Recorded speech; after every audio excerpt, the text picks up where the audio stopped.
kiwango chake. Just want to live by your own standard. Unataka kuishi kwa kiwango chako mwenyewe. And you are not fighting to please your master. Na hungangani kumfurahisha Muumba wako. Siku ya leo ninasikiaga wamama wengi. Wewe sio kama umejisikia. Omodhoni wa ibetibinge ndiye sekane mwa ibiye. When women go to seminars, Vindelea ibetisia ndio umbanone wa ibeti. unasikiaga wakisema Igwa mayasia ati tuliambiwa tuvae ile tunguo tunabana ili wazee wetu wakituangalia wanaona tuko smart. Twatabise twigengwa ile kwete mwine sadekana aume maito mato sisi amakona sawa. Kwa sababu pale nje wale ambao hawajaokoka wanavanga imebana, kwa hivyo wazee wanaona hao hawatuoni. Rondo alama te atange mego ya nzameke angwe ile makwete mwine yu aume maito makamona mayetona. Sasa can you imagine mchungaji anafundisha washirika wake kuwa washerati, wa kueneza usherati. Yuko soane amotabandia ebundesia ashirika make mwezo ame alalai. Kwani bibi yangu akivaa nguo kubwa na nyembamba yeye anabadilika?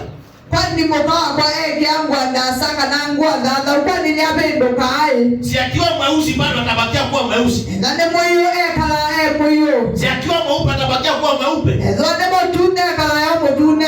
Kama ni mrefu si atabakia kuwa mrefu. Nane mwasa kala ya mwasa. Kama yeye ni wa 6 pieces ni 6 pieces. Ezowe eda 6 pieces ya kala au. Kama yeye ni 1 GP ni 1 GP. Ezowe ne mozeke kala ya mozeke. Bwana Yesu asifiwe. Moye yata iwe. But unapata kwamba hii mashindano ya Wakristo na ulimwengu. Wende ya Kristo na ndema sindanete. Haileti shangwe katika ufalme wa mbinguni. Mayeta utano nene watumbe wetu. Kwa sababu people are being trained to be pleasing men. Nendo anomanenge tuwekisomo cha wezo wa metani diando. Sasa kile ambacho waambiaji hawa watu ni kwamba Kila matata wasia aando nekike. usherati ni pepo. Olala ine beba. Na si wale tu wako kanisani. Na tia alame kanisa. Na sio wale tu wako nje. Na tia alame kuonza. Si Daudi alikuwa mfalme.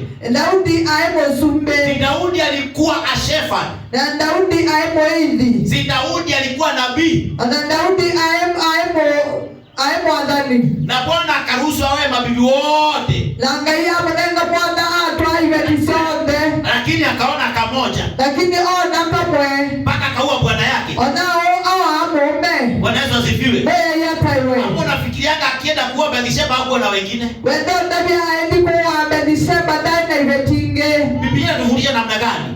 Biblia yetumunde siya chao. Ya kwamba mtu asipokuwa na roho ya kutosheleka. Ezo mondo nena ngoya kuyanea. Wanawake wote hapa nje ni warembo. Akaode baanza nea seo. Wazee wote hapa nje ni warembo. Aume ode nea seo. Si kuna watu wako na magari kuliko mimi, si ndio? Bena ngali be wakwa. Bwana Yesu asifiwe. Wewe yata iwe. Kwani hawezi akaniacha aenda kwa Mungu mwenye ako na gari? Kwani nitono mukola na nedi kwa mondo lawe na ngali. Si mwanadamu ni mwanadamu. Mondo wage na mondo wage. Lakini kwa sababu kuna kitu kinaitangwa roho ya kutosheleka. Mondo weke ndogeta wabeba wako yanea. Unatosheleka. Niwe yanea. Hata saa hii tuko na shida. Ona mondo yote na madena. Kwa sababu wakati walimwengu wanapeleka watu kwa usherati. Wale ambao wanao train wa mama wetu katika kanisa wanawaambia vaeni zenye zimepanda mzuri kabisa, ati mume wako akikuangalia sema ni kama wewe. Kama wewe. Mesomilia ivetisito kana sike ngwenda watu mwende kana aume mama sisi magende ya ebo na wakwa asia ewe one wewe.